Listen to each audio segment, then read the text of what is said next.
Captain Jaffa's orange grows. Microchips is us. iPhone cameras us. Taco salads us. Dodon's us. Olive Garden us. White phosphor us. Sabra Hamas. Hasbara sus.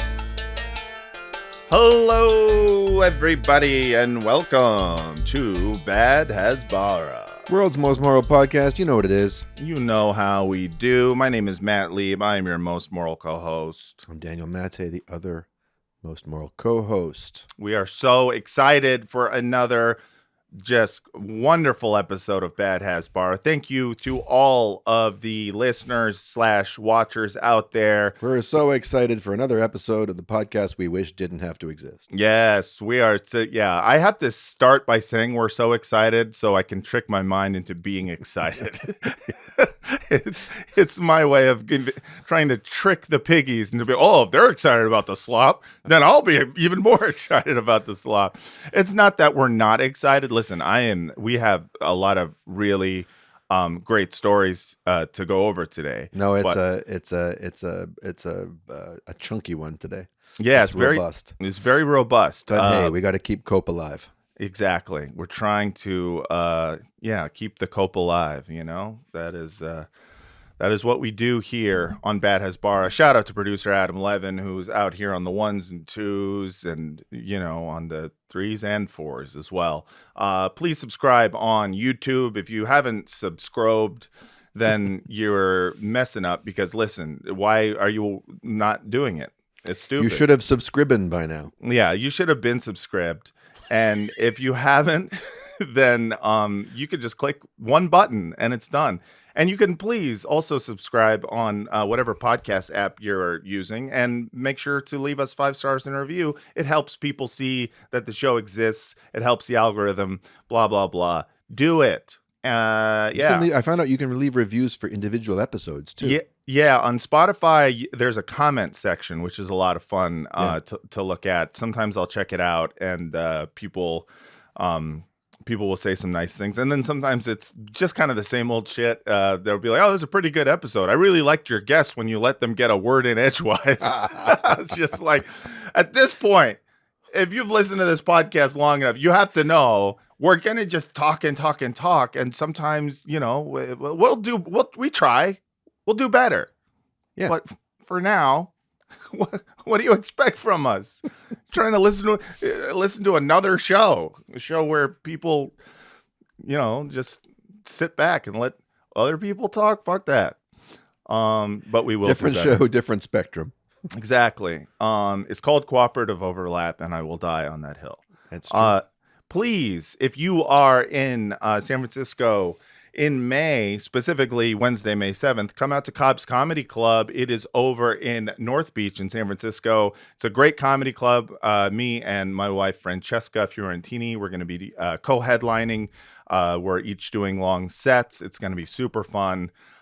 Really excited for everyone who's going to come to that show. And you could be one of them. So buy your tickets. Click the link. Do it. Buy tickets. Please buy tickets. I want to get invited back.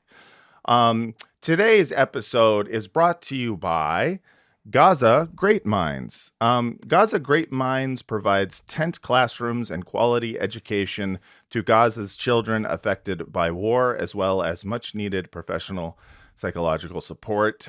So please, if you have any money that you are willing to part with, make it go to a good cause, specifically Gaza Great Minds. And you can donate now, GazaGreatMinds.org. So please do that.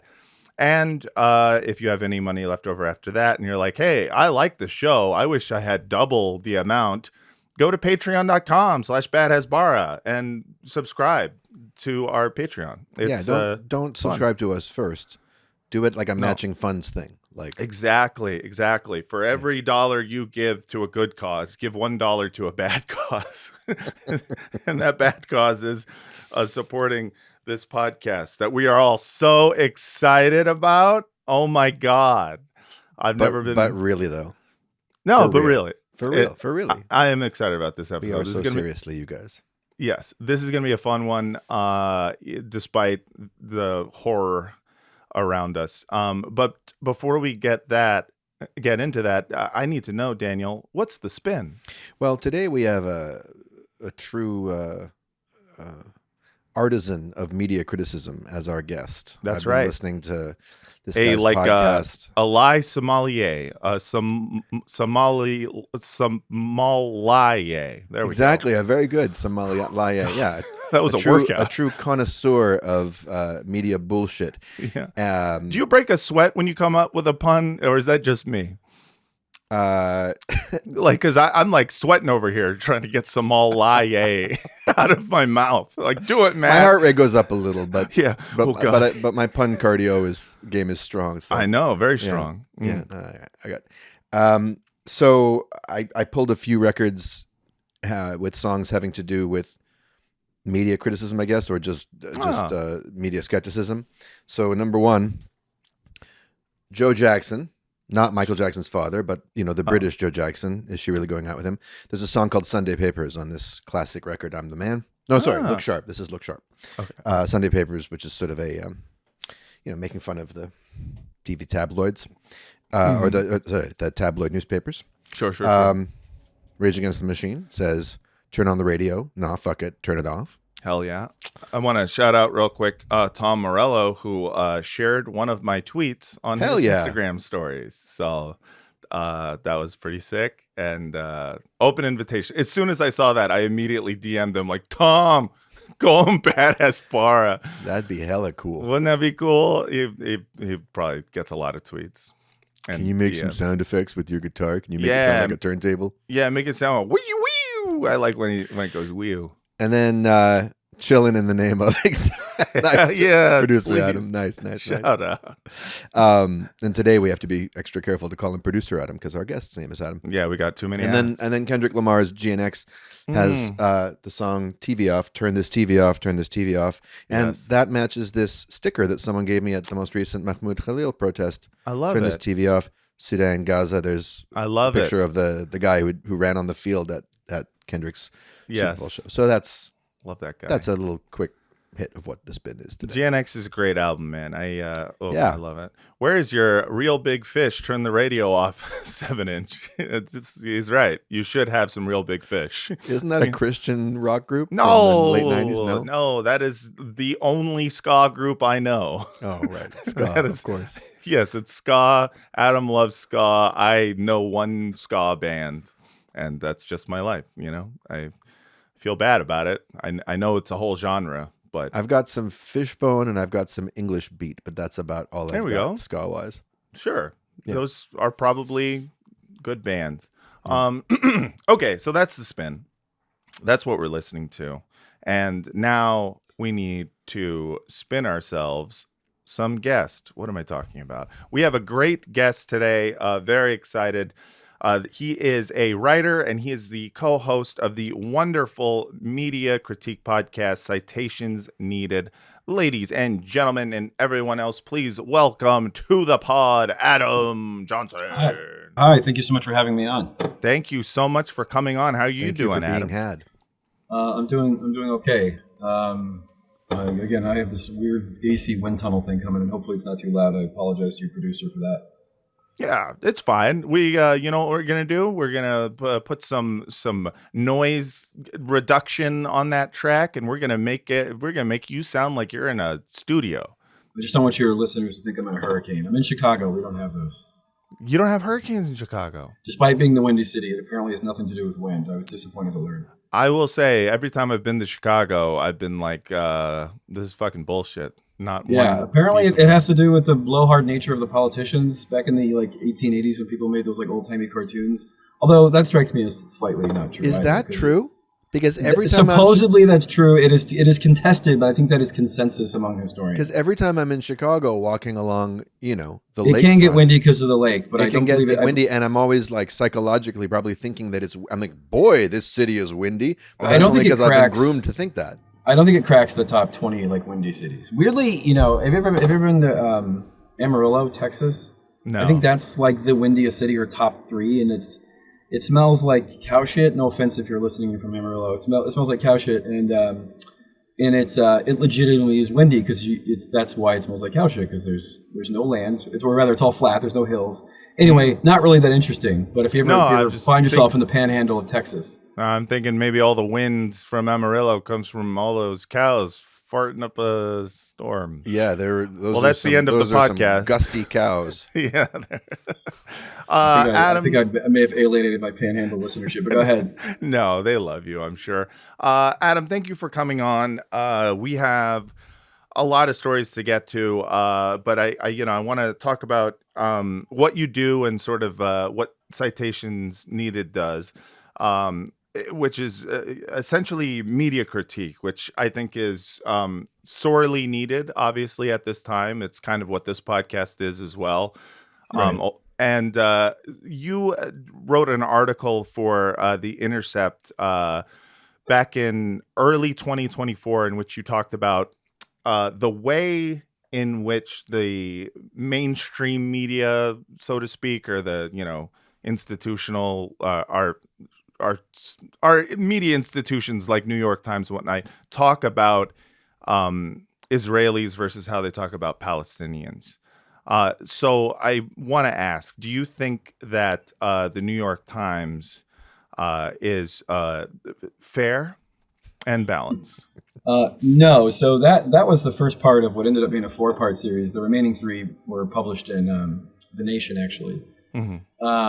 And it's actually going to be expanded to a much larger project, which should be coming out, later this year. Which is that we really wanted, what we wanted to do with that project, and by we I mean my co-author, who's anonymous. He's a Palestinian American. He does data analysis and quantitative research.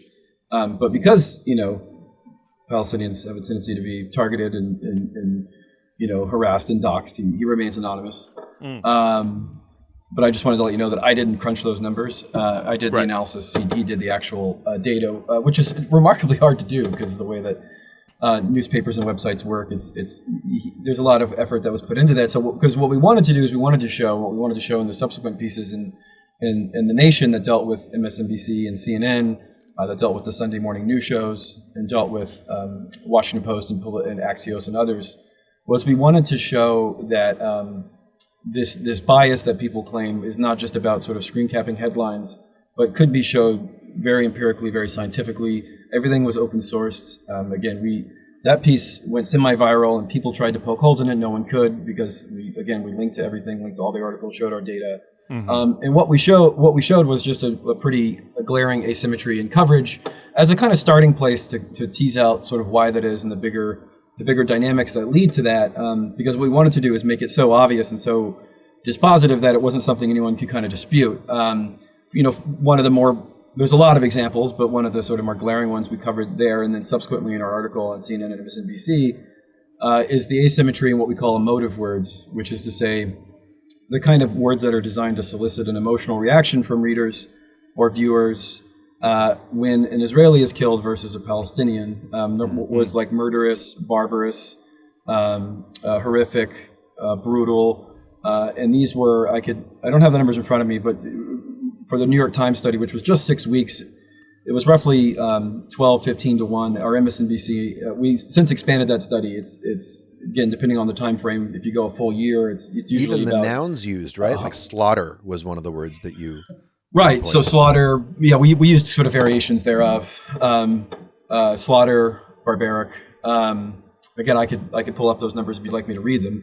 And then the point being is that, and then when you ask people who work there, which we've subsequently done for other projects, or people who are maybe sympathetic or attend, go on those programs. And actually a separate study was done by Canadian journalists, and gosh, forgive me, I can't remember the name of their publication, but they asked the CBC why they use these sort of asymmetric emotive language.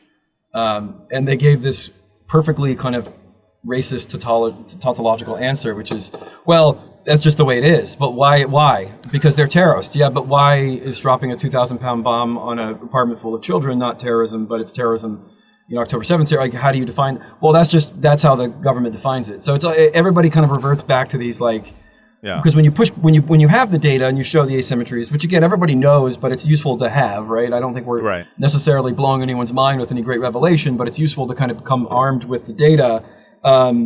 they invariably, if you ever get them on the hook, they invariably kind of revert back to these sort of post 9/11 thing, kind of word mush that's like, well, but they kill for the kind of sadistic glee, therefore it has this kind of emotive charge. Right. Whereas Israelis kill reluctantly with a heavy heart because they have no choice, because all the toddlers are just between them and the tunnels, and they sort of, otherwise they don't do it for any kind of sadistic reason. Whereas the other bad guys are kind of ontologically evil, and they even do their it sadism isn't, even their sadism, which they film and put on TikTok, isn't for sadistic reasons. Right. It's exactly. an expression of their those deep- are just and their So here's the complicated actual psyches. data if you'd like me to read it. So this was a detailed analysis of Palestinian versus Israelis. This is just the first 30 days. This was CNN and MSNBC, and they were remarkably identical. It's actually really, I can show you the data. It's actually remarkable how identical they are. So barbaric was used 102 times to describe the killing of Israelis, 0 times for Palestinians. This is on air from anchors, journalists, guests. Slaughter was used 181 times versus 6 for Palestinians. Brutal was used 332 times for Israelis, only 13 for Palestinians. And massacre was used 402 times for the killing of Israelis versus only 24 for Palestinians. So this is not even including the obviously wildly asymmetric death toll that even with 30 days in had been, I think at that point was roughly 6 or 7 to 1. But the good old days. Right, exactly. Versus what it is now, which is probably upwards closer to 100, 150 to 1. Well, because that one stayed constant, because the number of Israeli non-combatants killed is confined to that day, to a single day. Right, because they're throwing the rockets they're throwing over are not very sophisticated. Right. Yeah. And so again, that asymmetry was kind of a starting point in our research, because I think most people kind of assume this, but we thought it was useful to have. And then we showed other kind of asymmetries. For example, the number of times CNN or MSNBC mentioned Palestinian prisoners who, again, are taken from their homes, not given trials, kept in cages. That's another word for that. It's called kidnapping. Thousands of them never mentioned really at all. Thousands of them are literal. To the extent they are mentioned, they're mentioned only insofar as they facilitate the Israeli hostages. Right, and thousands of them are literal kids too. So truly kidnapping to a literal degree. Right, and then of course the mention of and sometimes they kidnap them while they're napping. That's true. And then the asymmetrical, of course, mentions of rape, because there's been several documented cases. UN report, Haaretz has written about it, of raping of Palestinian soldiers, sexual humiliation of Palestinian so-called prisoners. Well, we can call them hostages if you want. I think the sort of neutral term people use is captives, which is kind of maybe a less loaded term. And that's just not mentioned at all. It wasn't mentioned in our study of the Sunday morning news shows, which is where we did a detailed analysis of all 160 episodes of CNN's with State of the Union, NBC's Meet the Press, CBS's Face the Nation, and ABC's This Week with George Stephanopoulos. They made no mention of again, Palestinians being raped. They made no mention of virtually no mention of children dying, with only a rare exception. And of the 160 episodes we analyzed, this was, 208 episodes rather. So it's 52 over episodes for the first year from October 7th to October 2024. We studied. We found that of the I think 400 plus guests over 208 episodes of the 4 main Sunday morning shows, which nobody watches, but people who matter watch, so they're actually quite influential. Right. Yeah. They had only one Palestinian guest on for 7 minutes, and that was CBS.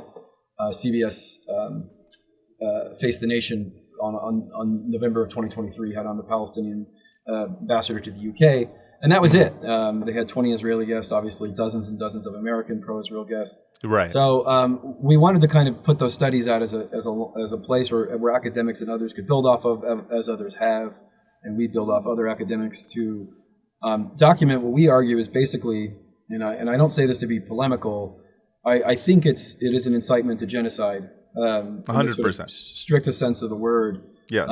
Both in terms of its kind of lurid, racist coverage, its obviously a total asymmetry of empathy. It's complete dehumanization of Palestinians. It's denial of death counts of Palestinians. It's, again, reinforcing fake stories, lurid kind of made up stories, 40 beheaded babies, etc. Right. And the argument we're trying to build, and we're trying to build with, again, our subsequent project and research that we're working on now, is that while, we're not lawyers, we can't make a legal case towards incitement to genocide. I think there's a strong moral one, there's certainly a strong ethical one for anyone who studies media. And that's kind of what the point of that project was, and it's both its past and current iterations. Yeah. And anyone going who has who manages to slip through the filters and get invited on these networks. I saw one guest, I forget who. Oh yeah, it was Mark Perlmutter, the doctor, the surgeon who either is in Gaza or has been. Did a great thing. He was on CNN recently, and he called out CNN to their face. I mean, going armed with this stuff. That stuff should, no one should be on these networks without telling them to their face that not you, the anchor specifically, but your organization has taken part in enabling this thing I'm describing. Right. Yeah, I mean, and I think there's a pretty clear cut case for that, and that's one we're working on making stronger and building stronger. So I wanted to pivot to a story that just happened recently, and sort of the coverage that it was given by the New York Times. But first, let's get into the details of it. So Hamdan Ballal, who is the Oscar-winning co-director of the documentary No Other Land, here's a picture of him holding his Oscar, was assaulted by Israeli settlers and then abducted by Israeli soldiers while receiving medical attention for the assault by Israeli settlers. So in the middle of receiving medical attention, yes, from, I'm assuming, a Palestinian ambulance. It could have been a Palestinian ambulance, but an ambulance was called to the scene after he was assaulted by settlers. Not just like punched, but like on the ground, they continued to beat him. Mm-hmm. And then, when an ambulance came, the IDF came later and then abducted him, and he was gone for a period of time. People had no idea where he was. Overnight. He only just a couple hours ago it was reported that he is now out of Israeli detention, and I think a lot of that has to do with the fact that the story spread rapidly. So we have just a little video of the attack on Hamdan and the people he was with. Hey, no! Can we go back to the car? So they're being attacked by some people in masks. They run back to their car. And they're with some American observers as well. And while they're in the car, the settlers just start smashing it. And getting ready to pull them out and do more violence to them. Broken. So now we still are getting more info on what happened. Apparently, there is a video of Hamdan getting treatment by the ambulance and then getting taken by the IDF. We don't have that video yet, but this first came to light when the other co-director, or one of the, I think there's 4 co-directors, but the Israeli co-director, Yuval Abraham, tweeted about it, where he said, a group of settlers just lynched Hamdan Ballal, co-director of our film No Other Land. They beat him and he has injuries in his head and stomach, bleeding. Soldiers invaded the ambulance he called and took him. No sign of him since. So this is, obviously a huge claim, but the IDF disputed this claim. They said, nuh-uh. And, and then apparently the IDF statement about this was communicated this way. I'll read their statement just so people know there's always two sides to every story. The IDF said, last night, several terrorists hurled rocks at Israeli citizens, damaging their vehicles near Susia. Following this, a violent confrontation broke out involving mutual rock hurling between Palestinians and Israelis at the scene. Oh, common ground. That's coexistence for you. Exactly. They both have the same interests.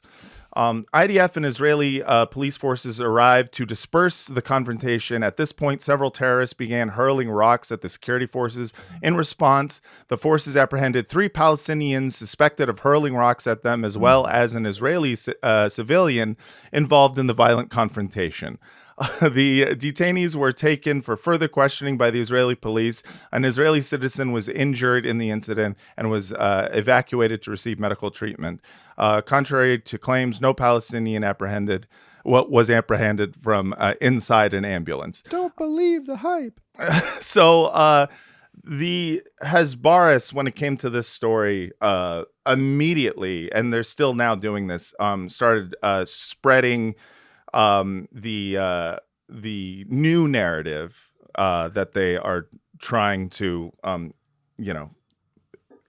they're trying to get everyone to bite on, which is that this man Hamdan Ballal was a rock throwing terrorist, that he was throwing rocks, and therefore it is well within the rights of an occupying force to be. He was engaged in a friendly intramural game of mutual rock throwing, during which he committed some infractions. The referees blew the whistle. Yes, and they send him to the penalty box. Yeah, it happens all the time. There are rules to this shit. Yes. You have to play fair.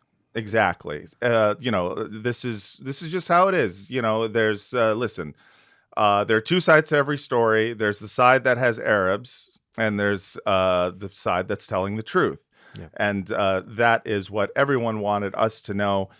It's hard to know where to find the truth in these times. And thank God, and I think Adam Johnson, you'll agree, thank God we have the New York Times. Because the New York Times came out with this story in which they fully explained what was happening. And I'm going to read this to you. And Adam, both Adam and Daniel, you can stop me if at any point you feel like you're hearing anything biased. Israeli police questioned Palestinian Oscar winner who witnesses said was beaten. Subtitle is, witnesses say that Hamdan Ballal was assaulted by mass settlers in his home village. The Israeli military said he was detained on suspicion of throwing stones, which he denies. Bunch of people said some shit. Yeah, that's the story. What were the settlers doing in his village? Don't ask that question. Yeah. I love two sides of the story. One is people who were there, and the other one is the military occupying force that is being accused of doing the crime. These are the sides of the story, and they both have equal weight. I think we can all agree. Well, I think this is a good opportunity, real quick, to talk about one of my favorite fake indignation. When the Atlantic magazine writes an article every few months about why the word settler colonialist is offensive. Why it makes them sad. And literally, you have people who call themselves settlers. So at least we're checking 50% of the box, which is to say they're settling land and stealing land that is not theirs by definition. Yes. And then, of course, the colonial aspect is what the foundation of Israel was called. You can go back and look at articles in the New York Times that was called the Zionist colonies, or the or the Hebrew or the Jewish colonies, as it would sometimes be called. So combine those two words together, you get a pretty, I think, correct description of what's going on. At the very least, it's settlers, because again they call themselves settlers. But then everyone you have to get really small beans and act like you're offended by the implication that there are people who are engaging in what we would call sort of classic 20th century settler colonialism. Which they're very much obviously doing in the West Bank. I mean, that's what makes this story, a lot of the outrage over no other land, is that this even kind of falls squarely within a sort of squishy liberal Zionist framework. Yes, which is a kind of rejection of the settlements and the sort of dispossession and land theft going on in the West Bank. But even still, right, you can't sort of have it's bad for PR, so we need to come in and do there's both sides, And what's remarkable reading that story is just reminds me so much. I don't know if you've ever had the chance to read Benjamin Madley's book American Genocide, about the genocide in California. No, I haven't. It's a phenomenal book. I recommend it to everybody. We had him on our pod after I badgered him for a few months, but basically, it describes in detail how the settlement of California, well, the West in general, but California in particular, required this kind of franchise model of vigilante settlers to go in and terrorize, harass, and kill. Frankly, they even had a sort of scalping system where the federal government would pay you for how many Indians you killed in California. And then the federal government would sort of keep its hands clean. And then it would come in later and say, oh, I guess we have no choice but to move them because, we're going to move them for their own protection, or we're going to sort of, and the model is very similar. Sort of an anti-peace and that's why, anti-peace corps. Yeah, exactly. There's been this kind of this double game with the settlers, right? Where it's like they serve a very functional purpose, right? They've turned the West Bank into Swiss cheese. There's, again, even if you wanted to have a Palestinian state, so the two-state solution, dead enders. There's nowhere to put it. It's again, these are not settlements in the sense that they're tent cities like they were maybe to some extent in Gaza in the early 2000s. These are KB Max McMansion homes that look like the suburbs of Phoenix. They are there to stay, and that's their job. Their job is to make a contiguous Palestinian state impossible, and they've achieved that job since the mid 2000s, when settlements have gone from 100,000 to several hundreds of thousands, if not up to the millions. Yeah. And so that's the role the settlers play. Israel and kind of pro-Israel propagandists get to sort of keep their hands clean and be like, oh, well, they're rogue factions, or they need to be reined in this kind of limited hangout critique. Meanwhile, that's part of the plan, and that's sort of explicitly now part of the plan, where maybe, even 5 years ago, there was some feigned gesture towards building a Palestinian state, and now there's, again, nowhere to put it by design. Right. And so Benjamin Madley's book it's obviously not exactly the same, and there are differences, but the basic model of kind of using these sort of freelance thugs, and I think they were compared to KKK by a couple people, and that they had sort of mass vigilantes to go out and sort of be the vanguard of this dispossession and colonization of their land is very similar. It's a very similar playbook, and this is why, again, when Americans critique Israel, I always remind don't be too smug, because we're the blueprint. Right, exactly. And so it's just very similar in how you sort of play this double game of keeping your hands clean while sort of basically terrorizing people into leaving or killing them or really just taking their land. And you see this over and over again in the West Bank. So this is like an average Monday in the West Bank, really, especially as it's accelerated over the last few years. So to continue this New York Times story, let me just read you some excerpts from it. So the details of the episode are not entirely clear, but Palestinian witnesses and a group of American activists on the scene said that before he was arrested, Mr. Ballal was set upon as a group of assailants, many of whom were masked, attacked his home village of Susia. The episode drew attention to rising settler violence in the West Bank during this the episode past drew year. Attention to something we've been trying to draw attention away from. Yeah, exactly. Unfortunately, here's a paragraph about that, but blah, blah, blah. So here's a little bit more. The two sides provided different accounts about how the episode began. In a statement, the Israeli military said, quote, several terrorists had hurled stones at Israeli vehicles, igniting a violent confrontation in which Israelis and Palestinians threw rocks at each other. Nasser Nawaja,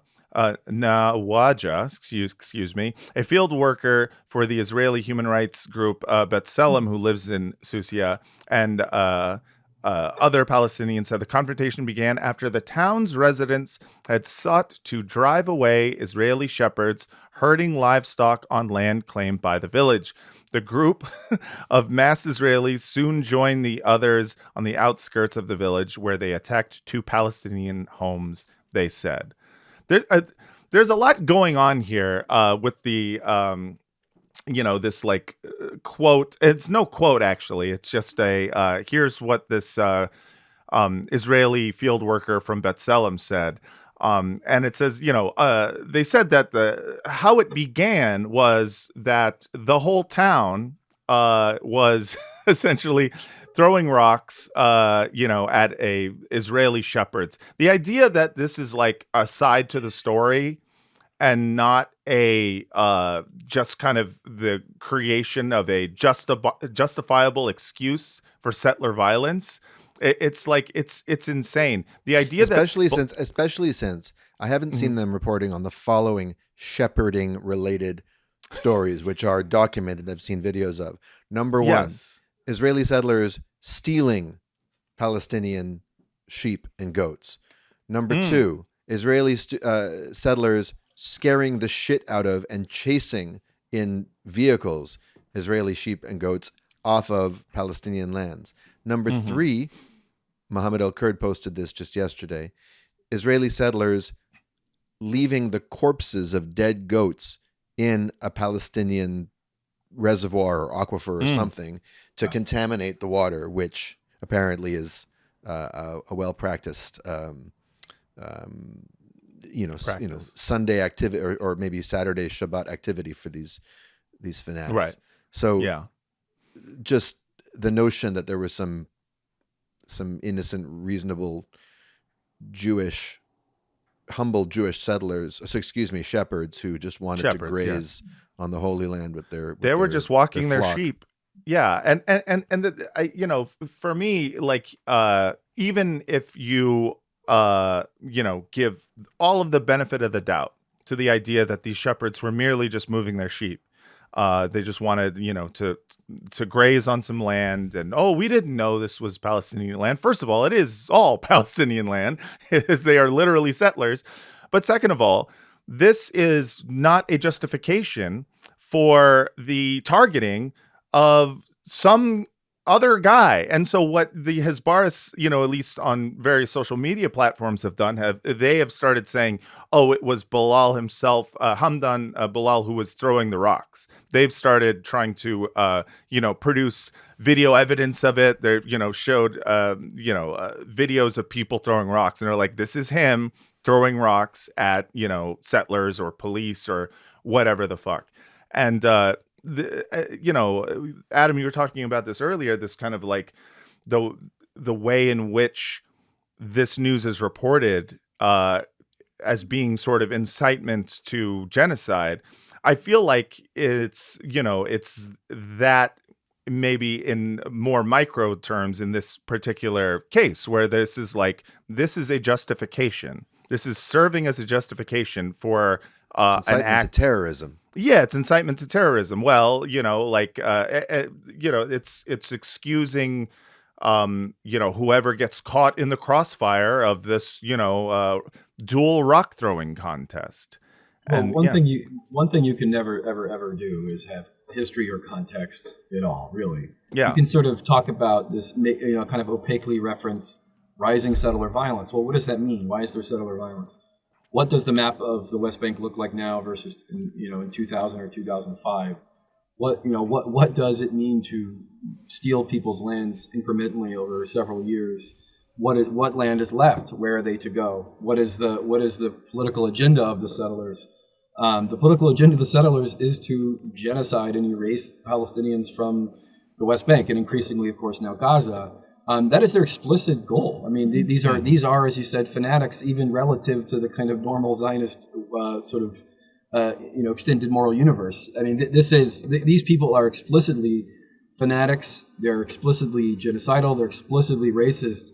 But they're sort of presented as this kind of, what were they doing there? What was their goal? Their goal is to slowly terrorize and steal the land of Palestinians by their own admission. This is not a kind of lefty assertion, right? No, this is something they openly talk about. And as if they're not the discussed. on-the-ground shlichim, which is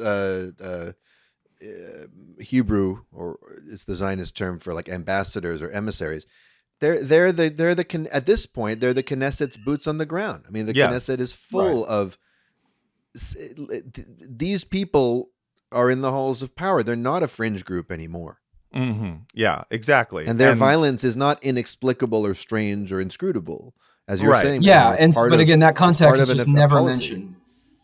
Yeah. And if there's a policy of explicit, ethnic cleansing and explicit removal of a people who are indigenous to a land, right, who've been there for generations and generations, right, that is recognized by the UN as Palestinian land, is recognized by the U.S. State Department technically as Palestinian land. It's just removed, and so you get this kind of he said kind of narrative. This is very typical of the New York Times, and this comes up in our research a lot because for our project we're also doing reporting. And we're reaching out to media workers who are disgruntled, who want to talk about, people, and what they said. What we've heard time and time again, and what I've heard from others as well on social media and elsewhere, is like any attempt at contextualizing or providing history is seen as, really implicit terrorist apologia or kind of anti-Semitic or it's sort of given all these load ideas. Like so you can sort of report war crimes or report episodes of Israeli violence, but you always have to have both sides, right? IDF just making shit up, the least credible organization on earth who's been caught lying, thousands of times. But you can't really put it in the context of a part of a broader ideological agenda, even when the people in question are explicit about their ideological agenda, right? These are groups, organizations, people's political currents that don't hide behind liberal Zionist rhetoric. They don't claim to be seeking a two-state solution. They don't claim to have this kind of high-minded worldview of coexistence like some liberal Zionists do. They are explicitly genocidal and exterminationist in their dogma, and that just isn't brought up. And that this of course would not fly if it was, we can sort of torture ourselves to say, Hamas says river to the sea and this and that, and we can we always have to talk about the dog the whistles. sort of We have to highly implicit, right, kind of vaguely genocidal language. Right. Meanwhile, groups that like have T-shirts that say "I'm pro-genocide," or they're chanting kind of, "Kill the Arabs." Or there's no abstract dog whistle. Are It's just a regular whistle. Right. They're just routinely kind of abstracted out into this. Well, who's to say? What happened? There was fog of war. I think a couple media outlets used clashes, which is a classic. I remember in 2018 during the March of Return when hundreds of predominantly teenagers were walking towards I'm not even a border really, it's a fence because it's not their border legally, right. And they were just being mowed down by sniper fire. We now know, based on subsequent Human Rights Watch reports, they had games. They were basically playing bingo with body parts, shooting at Palestinians in cold blood, unarmed Palestinians in cold blood. And it was clashes at the border. Clashes is an all-time great, right? Clashes is a great kind of clashes all-time. Between bullets and cartilage. Right, exactly. And I wrote about that for Fair at the time. And it's the keep your head down, do the fog of war, claptrap, and what you write is kind of technically accurate, right? It's kind of not it's not inaccurate, but it is of course wildly misleading, highly decontextualized. And extremely asymmetric, and what kind of affordance and generosity is allowed for one side, and the other side is of course given maximum cynicism and incredulity, or incredulity rather. Slight side note: I remember for a long time the chief New York Times correspondents based in Israel were all like severely ideologically compromised. Like I don't know if it was Jody Redoran or Ethan, what's his name, or Isabel Kirshner. They had children in the IDF, Yeah. It's just sort of standard that the New York Times will station people there whose families serve in this. Which, of course, army. they would never do. They would never have a Beirut correspondent who had someone in Hezbollah. Right. What is it? Because they're a boogie terrorist organization. The IDF is a mere civilized army. Right. Do they have anything like that going on right now? Are you cognizant of who their main correspondents are and what their affiliations are, or I don't know. I do remember writing about when David Brooks was criticizing a bunch of I guess they were black kids in inner city because they kneeled during the national anthem and was lamenting about the lack of patriotism in American youth. And literally the year prior, his kid had gone off to join the IDF. And I remember thinking, look, I'm a leftist, right? So I don't really think anyone should have any loyalty to any country. Right. I don't. This is why my issue with the dual loyalty trope, among many issues, is that I don't really care if someone fights. Right. To me, the IDF is the same moral distinction as fighting in the U.S. military. I don't really see much distinction, especially because the U.S. military is aiding the IDF.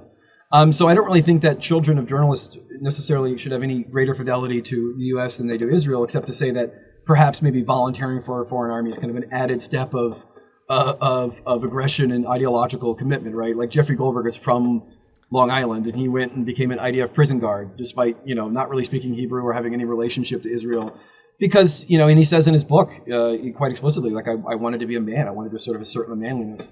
And would that have been better had he joined the U.S. military and gone and picked on people in Latin America or invaded Iraq or whatever? No, not really, right? They're both kind of equally bad. So I don't really look into that very much, because mostly I think it kind of doesn't matter to me that much. But it is certainly asymmetrical in how it's applied, right? I mean, any foreign correspondent, forget Hezbollah or whatever, even just any kind of Jordanian military or any sort of even U.S. allied military that would be seen as sort of suspect or compromising.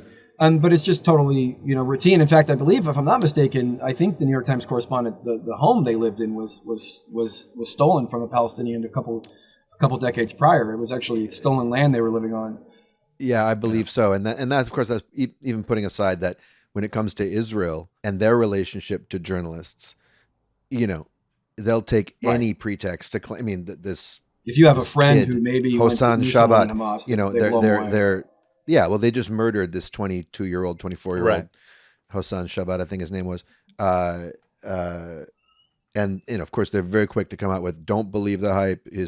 The press jacket is deceiving. He's actually a terrorist. Well, that's the power of the terrorism framework, right? Because it shuts your brain off and it applies a totally different standard to the IDF than it does in the Palestinian militants. I mean, it's the perfect kind of ideological thingamajig, because again, ABC News, CNN embeds with the IDF. And then meanwhile, they had reporters who were present, during October 7th. They say, look, they were in on it.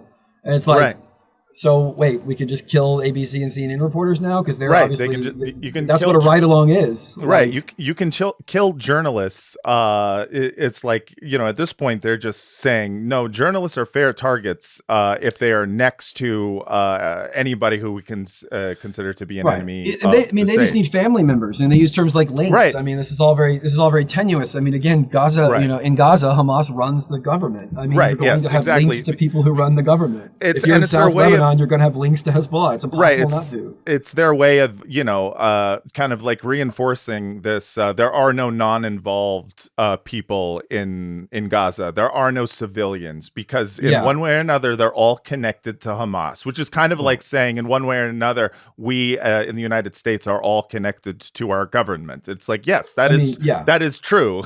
Of course it's true. But in Israel, it's even more true. And Mohammed El-Kurd had the perfect response to one of these Israeli journalists being like, "I've deleted my tweet about this journalist because it turns out he received military training from Hamas." Mohammed El-Kurd tweeted back at him in Hebrew. He said, "Great. So that means that the families of all Israeli journalists who have ever served in the IDF or embedded with the IDF are now legitimate targets. Excellent." Right, exactly. They have conscription in Israel, except unless you're one of the it's a total religious fanatic.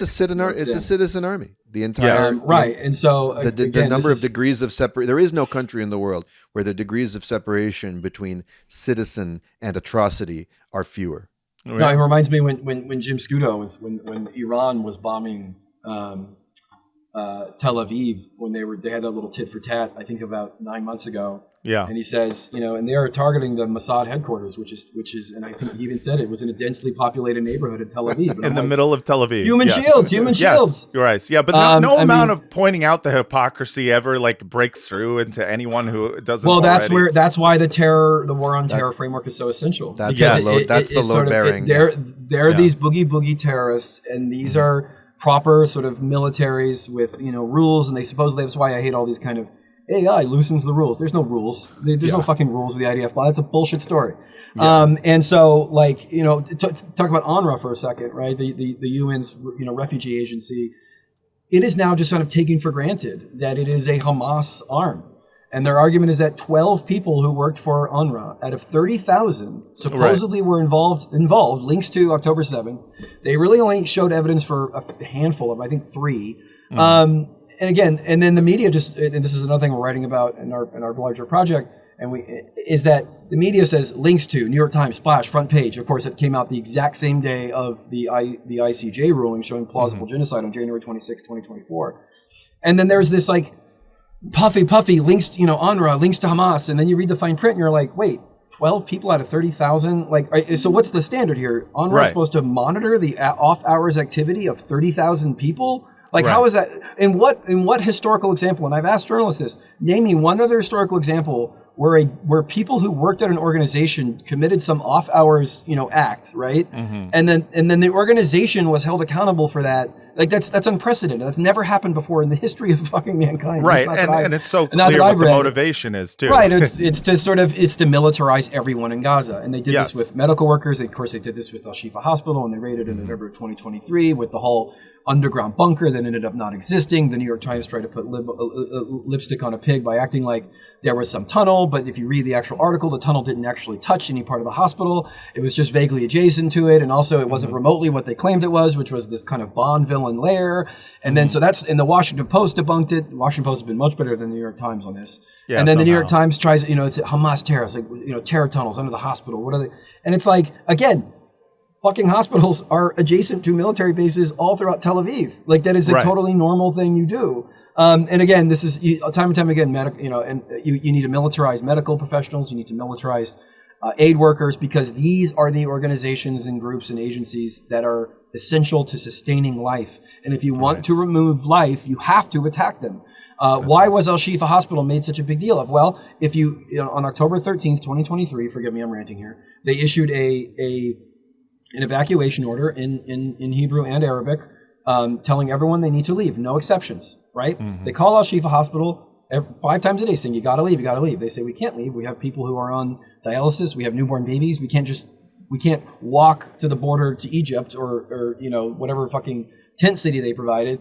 They'll all die, and we're doctors and we're not leaving. Great. We're going to come in and we're going to shell and blow it up per the evacuation order. Well, that's a little awkward, because this is back during the time period when people actually cared about bombing hospitals and attacking hospitals. Now, before it became normalized. They don't even bother anymore. So they say, oh, there's a Bond villain lair. They have some guy, mock it up on Blender, show a bunch of evil terrorists underneath. And I mean, we're talking 15 different, tunnels and rooms and maps and little evil terror plotting. It looks like the sort of infamous,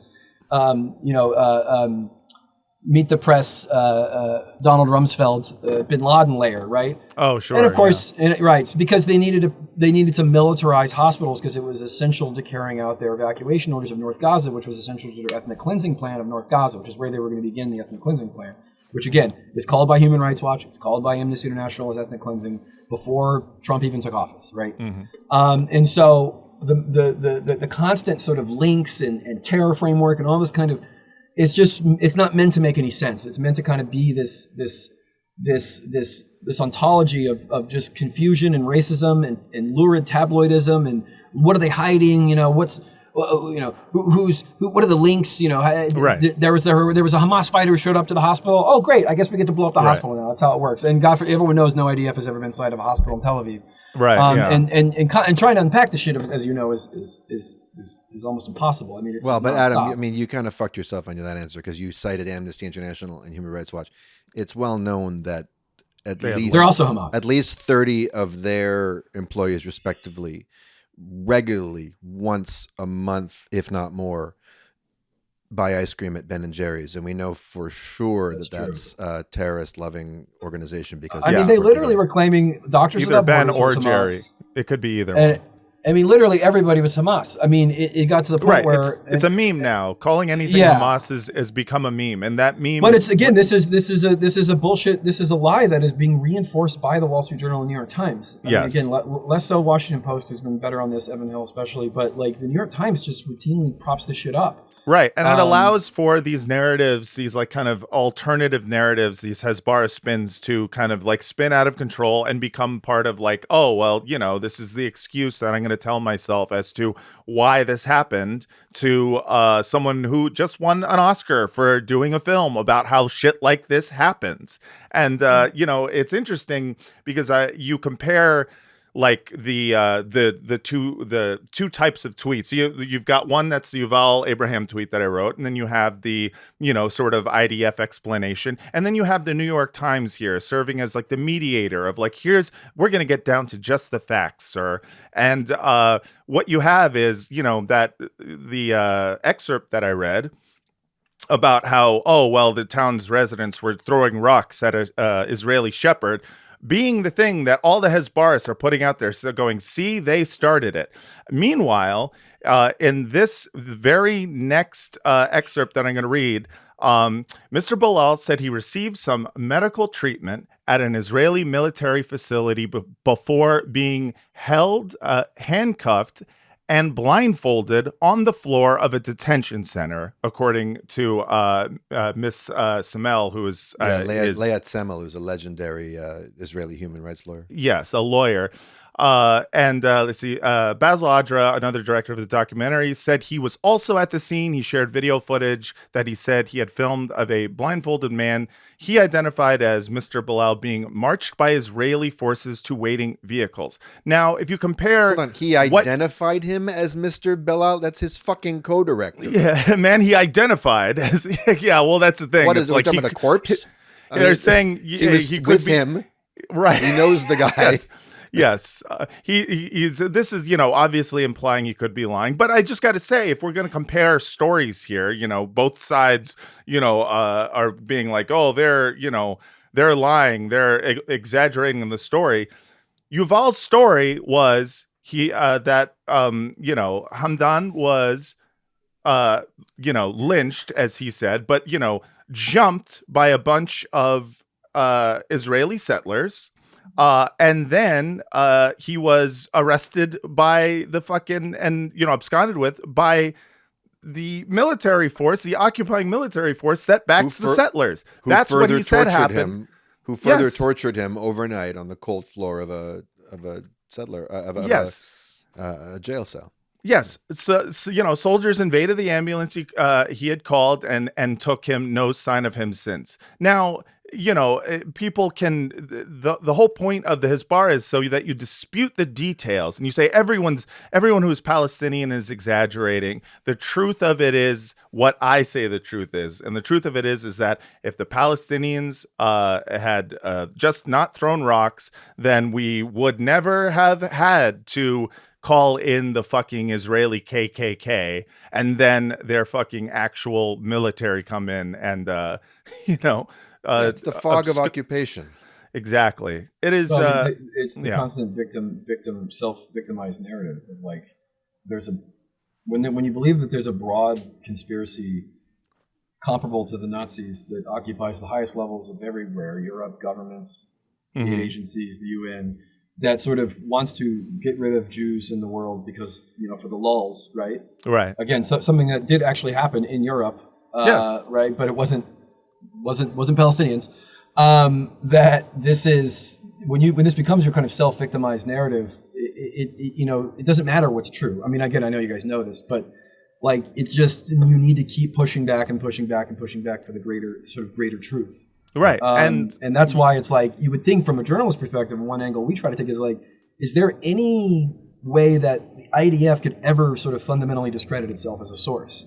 Like it's always given this kind of Israeli officials say, and it's like, yeah, but after they've lied nonstop for not only 17 months but decades before, and I could list off all these examples. Again, the sort of fake nurse inside Al Shifa saying Hamas was holding people in there. I mean, just outright lies. Making up phone calls that never took place. Again, Bond villain layers under Al Shifa Hospital. You would think eventually there would be like the IDF, who has a credibility problem, blah blah, said, blah blah blah, like. Yeah, they just the can't IDF possibly discredit themselves. Should be talked about the way we talk about the Hamas run anything, and that is just. I mean, it's Alex Jones. I mean, it's just, it is. It's like it's just constant conspiracies, constant lies, and it's projection obvious too. Lies. Yeah, and like they just institutionally can't be discredited. It's quite phenomenal. No matter how many times they lie to the New York Times, they're okay. Right. Well, we got to get both sides, and that's the other side. Well, in the words of Public Enemy. Can't trust it. You certainly cannot trust it. So we need to take a quick commercial break, but don't worry. We'll be right back, and please listen to these ads now.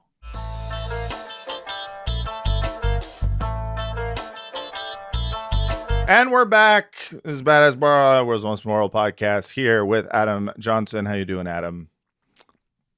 Doing okay. Thanks for having me. Hell on. yeah. The second segment. Matt, I realized something during the break. What's up? There was a pun right there that I just left it. Oh no! I just left you it left on the a side pun of the on the road, like- table. On the side of the road like an orphan, you know, What'd you or leave? an unwanted dog. When you talked about the Public Enemy song, "Can't Trust It." It's not about the media. It's not about propaganda. It's actually about a turkey that's very large, and the string There you go. you have is too small, and you can't trust You it. can't trust it. I love it. I love it. I entered the 2025 and 2026 or 2026 2007 O. Henry Pun-Off in Austin, Texas. Have you guys ever been to this? No, that sounds incredible. So though. I don't know if they still have it. It's been a few years, but I was there before. It was cool. And it was Hell a yeah. pun-off. And I'm telling you, you watch these like master punsters. And by the way, this is what happens when you become a dad. I was not a dad then, but I am now. So now I sort of care again. And it is just nuts how they come up with this stuff so fast. Because punning is the lowest form of comedy. Obviously, we can all agree on that. Sure, we know this. We know what we're doing. As a conventional wisdom confirmed by the fact that AI can do it pretty well. But they can't do any other humor well.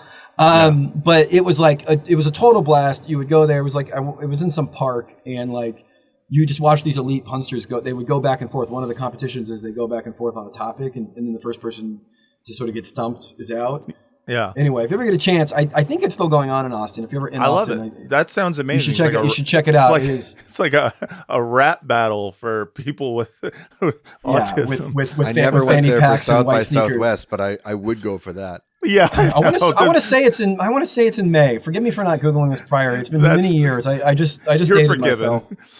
myself. Okay, so this next story is a wee little break from all of the sadness. We're going to talk about happiness, folks. They did it again. Ladies and gentlemen, Israel has ranked as the 8th happiest nation in a global survey, down from 5th last year. But This is the grimmest happiness story since Todd Solondz. Here is a headline from the Times of Israel. Israel ranks as the 8th happiest nation in global survey. From the Times of Israel, I'll read a little bit. Israel is the world's 8th happiest country, according to the World Happiness Report 2025, published Thursday. In the annual survey conducted during the second year of Israel's war against Hamas and other Iranian proxies, alongside domestic political turmoil, Finland came in first for the 8th year in a row, while the U.S. dropped to its lowest ever position at 24. Israel, which always ranks highly in the report, fell several places from 2024 when it ranked 5th, though the survey had been based on data collected prior to the unprecedented Hamas invasion and the slaughter of October 7th. Fucking stick to the story. I'm sorry, but I love that, where they were just like, okay, so we were the 5th happiest nation, and the Hamas attack definitely brought us down a few rungs. But guess what? We're still happier than you, Mexico. So this is an incredible story. If you watch this podcast, you know that we covered this a lot. Israel loves to advertise itself through these kind of poll rankings of their economy, of their happiness, of their general good timing. Yeah, ingenuity.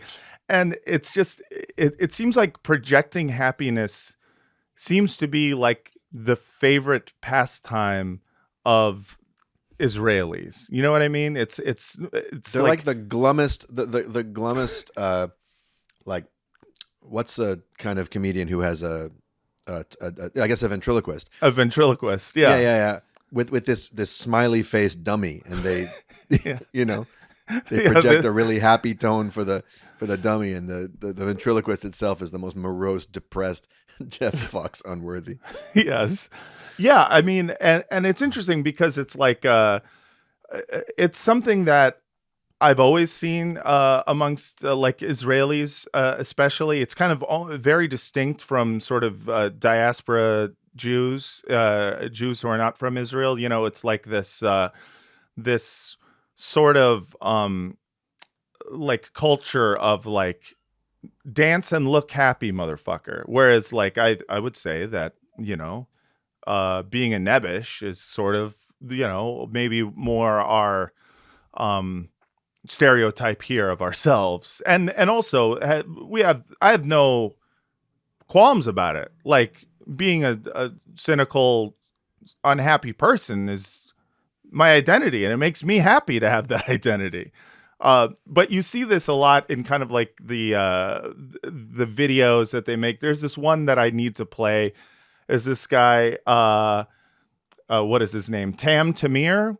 He did. Someone shared this with me, and I just have to play it. It's we need to do a longer segment on this guy at some point. Yes, we do, because it is. He's got some raps. Yeah, so I gotta play a little bit of this guy. He is doing a little rap for us about how happy he is. You don't like the facts, always speaking blah blah. I conscious little film with your caca. True fact, I could send you all the way to Gaza. All you do is joke just like Willy Wonka. Always marching in the streets just like Jukim. Well, you know, please go play Jukim. Genocide, appetite, paka paka every night. Only one thing to say, Israel is here to stay. Well, do you think I care about you? Nah, we don't care about you. I'm sorry, I need to stop real quick and like doing a rap parody song about how happy you are while saying apartheid, genocide, baka baka, to me, just, you know, I would say reeks of, at the very least, rudeness, at the most, kind of, I guess, like deep spiritual misery. Yeah, deep spiritual misery. Someone is accusing you of genocide. You're like, oh, me? I think not. I'm doing a parody song. We have the best country in the whole damn world. Gadol. Rafaeli, well, you were thinking. We don't give a fuck about you. So this guy is obviously having the time of his life. So yeah, point is that there's sort of this like projecting happiness thing, and it comes off very strange. I think that like it's one of those like types of Hasbara that Israel's been known for a while, but it really like it felt like only because like before October 7th, in general, people didn't know what Israel was and what it was about. So it felt like me and a handful of people who actually were anti-Zionists and studied this whole thing would be like, damn, it is really weird how Israel always kind of like talks about how happy they are. And now I think that more people are seeing an actual genocide in front of their face. It really is one of the more strange forms of Hasbara, this constant projecting of like, you know, we are statistically more happy than you, which is a weird thing to be during a genocide, I would think. You know what I mean? Well, there's a kind of there must be a kind of psychological hothouse effect where when you're in this bubble, and there is an article we have, I think, from the Jewish Forward that tries to explain this, and I think in a way it's correct.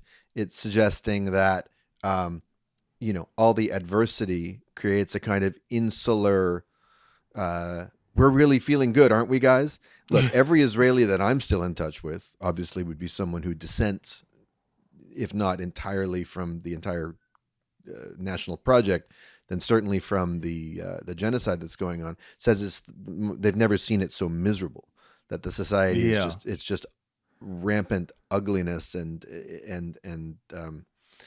that everyone is actually just miserable and anxious and depressed. But morale is a prime commodity. You almost have to. You almost need to put in a War Measures Act to produce morale. To keep people invested in a country like this that's so clearly tanking on the world stage. Somehow it's a country of where everybody's a DJ. I'm not exactly sure how that's possible, but it seems like every viral clip of some horrible war crime, they're doing some DJ or DJ adjacent Yeah, they activity. always got a fucking turntable, no matter where they're at. Yeah, I don't know what's going on with that, but I mean, in general, I'm dubious of like happiness surveys, and because I think a lot of it is obviously culturally and linguistically sort of a little bit obscure and kind of hard to like compare one to one. Sure. But I guess there are kind of semi-empirical ways you can measure it with respect to like, quality of life and things like that. Right. But yeah, I mean, look, this is kind of a Marx argument 101, which is like, yeah, when you're in the, to use a kind of orthodox Marxist term, when you're in the core of empire rather than its periphery, you're usually going to be happier. Right. If you're the one leveling out, I assume, I don't know if both of you have been to Israel, but if I remember when I went in 2013, that's when going there radicalized me in some sense, in the sense that it made me realize that everything I was told was total horseshit. Right. Because I went to Palestine as well. And like you go there and it's just it's a totally fucking walled off universe. Now this, since October 7th of 2023, it's maybe a little different insofar as they've actually lost hundreds of if not thousands of soldiers or troops or whatever. But so there is a little bit of pain point versus like 2014 when I think it was 1,500 dead civilians in Gaza and 523 children versus 6 Israelis, 2 of whom I believe were heart attacks. So this is a little bit different, right? Proportionally, not really, but in terms of the skin in the game. But it is a wholly walled off society. Now, obviously, settlements or even parts of Jerusalem, it's a little bit more kind of upfront. But it is in many ways they live in an alternate fucking universe, right? Where there's these literal concentration camps, only a few kilometers away, right? And you're in some place that looks like a shitty kind of version of Paris. I mean, it's a very bizarre experience. And it's also like, it's claustrophobic. I mean, that's the thing that I, in talking to my Israeli friends, this is now obviously I'm getting a biased sample because these are people who have moved out of Israel. But even when I was there, it was like talking to people and they're like, I want to go. I want to go to, like, they all were excited about leaving to go to Europe. But it is interesting the amount of focus there is on, like, look how happy we are. And we do have an article from the Forward that I think is fantastic that we're going to read together from the Forward. Despite war and political turmoil, Israel is the 8th happiest country on earth. I think I know why. Daniel, do you want to read this one? Sure, yeah. Okay. This is by Rob Eshman, senior columnist. Mm-hmm. The World Happiness Report 2025 ranking just came out, and Israel is once again in the top 10. Say what? I love a good say what. That's in the article. I didn't add that. How can it be to be clear, that people embroiled in war and internal strife, facing a degraded economy and international isolation, can still be happy? Great question. Clap along if you lost 60,000 jobs. I mean, from afar, Israel doesn't look happy. Just this week, at a mass protest against Prime Minister Netanyahu's decision to resume combat in Gaza, policemen threw opposition leader Yair Golan, a retired general, to the ground. The night before, Haredi protesters, that's ultra-Orthodox, in Beit Shemesh, angry over a zoning decision, overturned the mayor's car with him and his family inside. Fuck. That's a mitzvah. After Israel resumed airstrikes and ground operations, militants in Gaza are back to launching rockets toward Tel Aviv, and Houthi rebels in Yemen this week fired ballistic missiles at Israel, sending millions of Israelis to bomb shelters at 4 a.m. Also this week, former Israeli Supreme Court Chief Justice Aharon Barak said the country is heading towards civil war. Yeah. All that in a year when tourism is down 71% and some 80,000 Israelis left the country. It was all the depressives who left. It was all those bummer Israelis who left. Exactly. Yeah. Leaving only the happy people. Yeah, exactly. But when investigators for the World Happiness Report pooled Gallup World Poll data from people in more than 140 countries and ranked those countries on happiness based on their average life evaluations over the 3 preceding years, Israel came out number 8, below Finland, Denmark, Iceland, Sweden, the Netherlands, Costa Rica, and Norway. All Nordic except for Costa Rica and Israel. Interesting. Yeah. That's 3 spots down from its previous rank of number 5, but Israel is still comfortably nestled among mostly Northern European countries we associate with the easy life. This finding, which has been similar since the report began in 2012, tends to evoke the same explanations. Israel has a strong sense of community, which is a primary factor in happiness, proponents will say. It is family-oriented.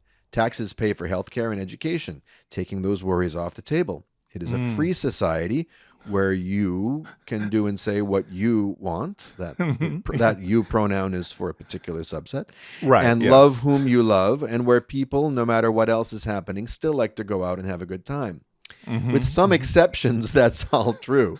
And even the Arab-Israeli minority, here we go, which makes up 20% of the population and who still face some legal and cultural discrimination, identify strongly as Israelis, with some 60% in past surveys describing their personal situation as good or very good.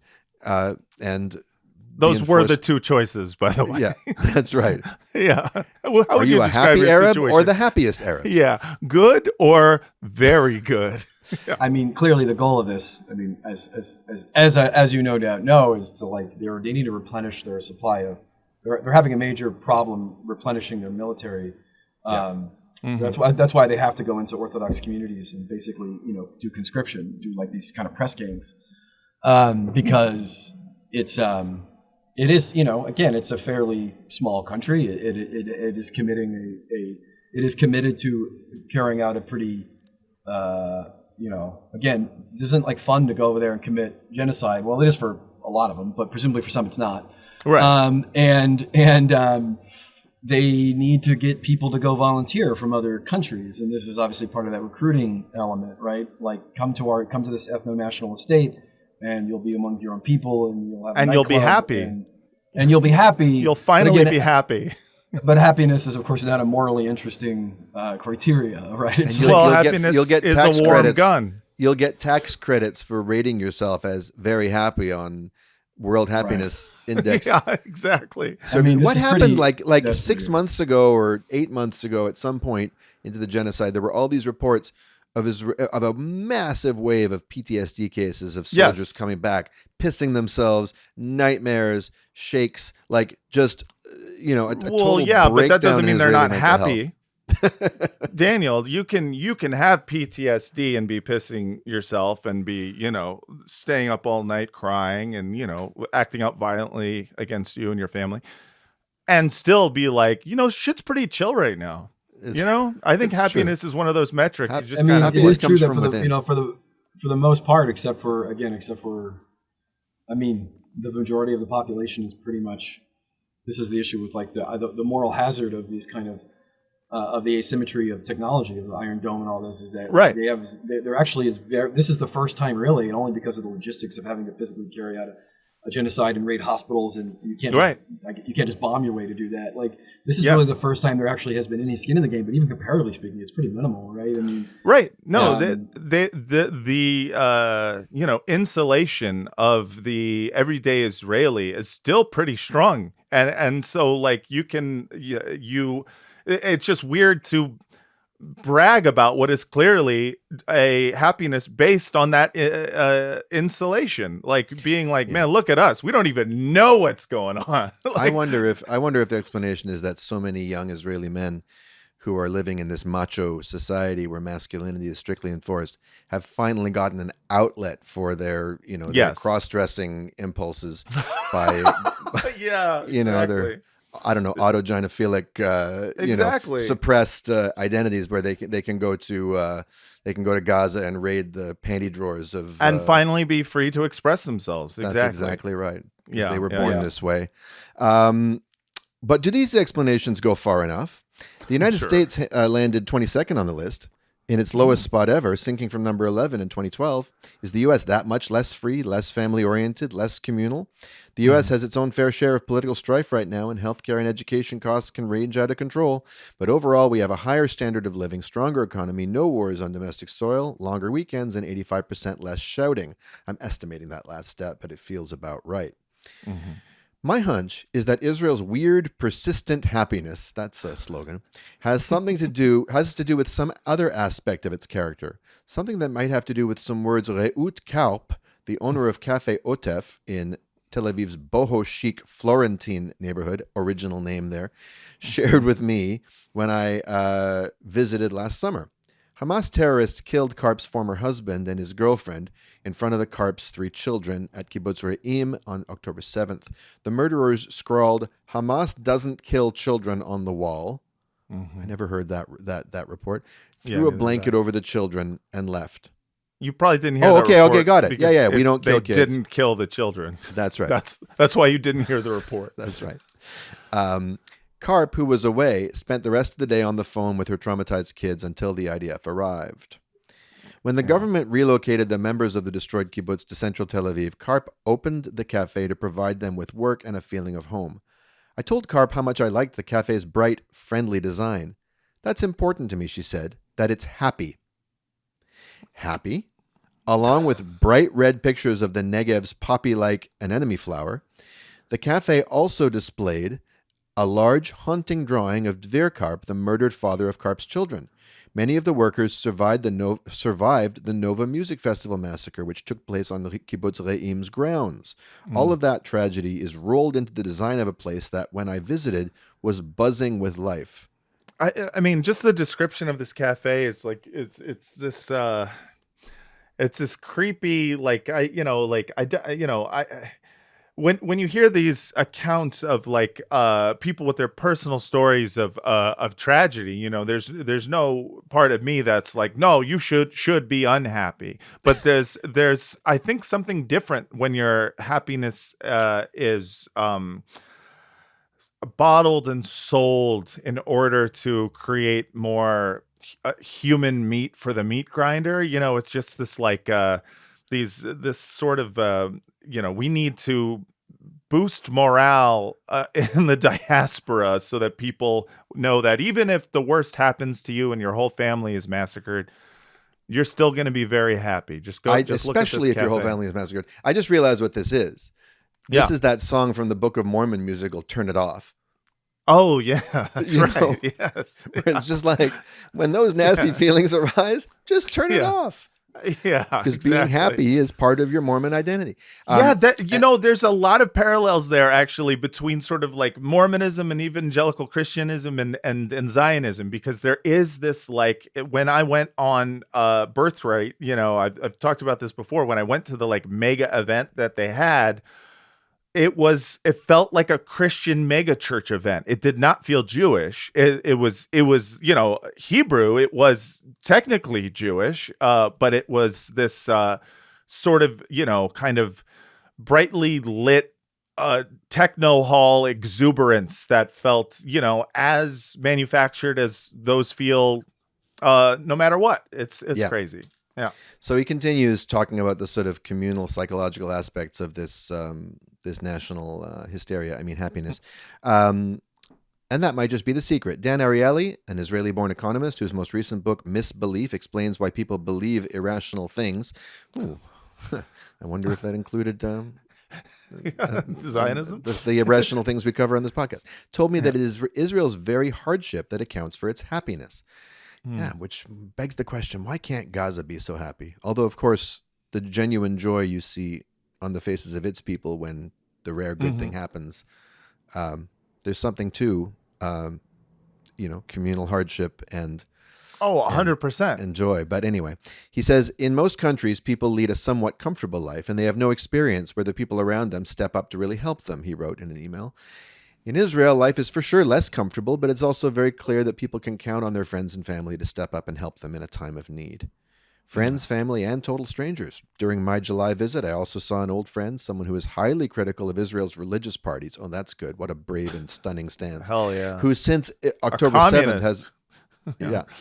since October 7th has been doing the laundry of Haredi Jews displaced by the attacks. Since October 7th, he's been hand washing the shitty diapers of soldiers with PTSD. My friends look at my laundry line and see these white underwear and tzitzis, which is the fringes on the talit, waving in the wind, and wonder what the hell, he said. I'm sorry, but the idea that they would wonder, like, what the hell are you doing washing tzitzi? It's Israel. Where else are you going to see that on a clothesline? That's very strange to me, but okay, fine. I mean, it makes sense that that communal bonds are an essential part of people's like self-perceptions. 100%. I just don't think anyone's surprised by seeing their neighbor watching someone else's like fucking. Oh no! I wasn't disputing that. Show. I was speaking about like more high level. Sorry. Like it actually sort of makes sense, right? Especially if you do have this kind of us versus the world. 100%. Mentality. I imagine Nazi Germany in 1940 is quite cheerful. In terms of its right, in the sense that there's a sense of moral purpose. There's a kind of moral narrative. You wake up in the morning, it's kind of us versus the world. Yep. Again, especially if you buy into this elaborate kind of epistemology that you are the center of a vast conspiracy to parlay dead toddlers into some kind of race crime against you. I mean, you again, I don't doubt that people believe this, and that psychology is interesting. There's people who study again this sort of worldviews of French Algeria or Rhodesia or these kind of other kind of colonial projects, and they do begin to view it as they're defending their kind of indigenous homeland, and it makes sense that you would find purpose in that or meaning in that, and that it builds an alternate sort of moral universe where, to the extent to which you even acknowledge there's all these dead children and dead civilians and dead people, that it's all Hamas's fault because of blah, blah, blah human shields, and you do so reluctantly, and they kind of forced you to kill them. Again, it's sad. It's all very fucking sad because because they're just fundamentally pot committed to a fundamentally broken ideology. Yeah. And they are just gonna go fucking down with it, and 100%. they're just chasing good money after bad. That's right. And its logical conclusion can really only reach one place, which is full blown, no holds barred genocide. Yeah. First we shoot, really then we cry, then we laugh our fucking asses off. Right, well, so we at Bad Hasbara thought that in honor of this bombshell, this massive win, this massive win for happiness in the world. That's right. Israel actually deserves a new anthem because Hatikva it's a pretty morose song. It's very wistful. It's very longing. I mean, the lyrics are about returning to our homeland, but I just felt that it needed an update. Yeah. So, Matt, if you would, we created a little new version of Hatikva we like to call Happy Tikva. Here's Happy Tikva. Please remove your hats. Welcome to the land of carefree joy and mirth, eighth on the list of happiest on earth. We dance around on TikTok with psychotic glee. That's the best cure for PTSD. You can curse out genocidal crimes. Whole world hates us. Happy fucking times. We're so ecstatic being a pariah state. So we sing this cheerful melody. Life is a non-stop desert techno festival. Maybe next year we'll be number 3. World's happiest dirge. Beautiful. Oh, that is the new lyrics for Hatikva, Happy Tikva. Oh, and with that, I think we have a podcast. Adam Johnson, thank you so much for coming on the show and talking about Hasbara with us. Yeah, thank you for having me. Yeah, you were great. Thank you for doing nailed it. I cracked the top 100 guest list. That's definitely top 10 for sure. Top 90, top 95 for sure. Oh, 100%. This is our 95th Oh, thank you. episode. Thank you. I was worried about That's that. Okay, good. So where can people find you? Oh, well, the podcast Citations Needed, and I guess, social media. Adam Johnson's a fairly generic name, but I should be up there. Yeah. But ignore the other two major Adam Johnsons, one of whom may or may not have committed a sex crime. That's not me.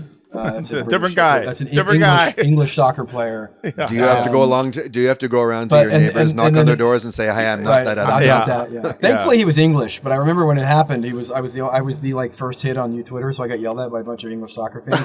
But the other Adam Johnson won a Pulitzer. The other Adam Johnson won a Pulitzer Prize. So confuse me with him if you don't. mind. Yeah. You're somewhere in between sex criminal and Pulitzer Prize winner. But we'll the have golden median. We'll have the links to Citations Needed and to your social media on the description for the video and the podcast. got Adam, it. once again, thank you for doing the show. Thanks for having me on. And thank you all out there for listening. Patreon.com/badasbara, badasbara@gmail.com. All right, that's the show. Thanks everyone for listening. And until next time, from the river to the sea. I'm so fucking happy. Jumping jacks was us. Push-ups was us. Krav Maga us. All karate us. Taking Molly us. Michael Jackson us. Yamaha keyboards us. Jar Jar Binks not us. Andor was us. Heath Ledger Joker us. Endless Breadsticks us.